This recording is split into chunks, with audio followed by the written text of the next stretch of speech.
Pinakita sa atin ng ating DSWD Secretary itong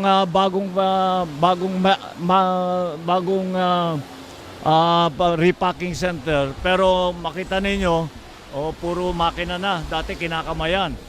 Nung manual, ang trabaho rito ay nakakapag-produce sila sa isang araw 10 to 12,000. 5 to 8. 5 to 8 pa lang, 5 to 8,000.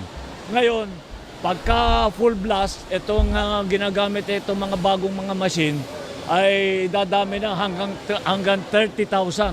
Kaya nila a day, a day ito. 30,000 a day. Sa ngayon ay naka-storage, nag-aantay, meron na tayong 4 million na ganitong mga food pack para buti naman at wala naman masyadong sakuna ngayon. Meron pa rin mga sunog. Meron pa rin sa kantaon yung iligan ng patay inaalagaan ng mga Sir, yung bulkan. sa bulkan. So, patuloy lang ang production nito hanggang umabot ng mga 5 million, lampas ng 5 million.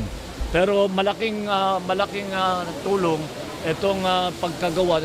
Ito pinagawa pa natin, pinadesign natin itong mga machine na ito para talaga sa Pilipinas.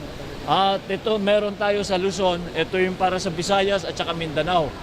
Yung Mindanao, meron tayong tinatayo na isa pa sa Butuan City, pero hindi pa mag-operate yun hanggang siguro end of the year, next year. So, in the meantime, dito muna natin kukunin. Ito ang unang panahon na ang national government ay nagbibigay nitong klaseng food pack. Nung nakaraan, kung saan na lang kumukuha yung mga biktima.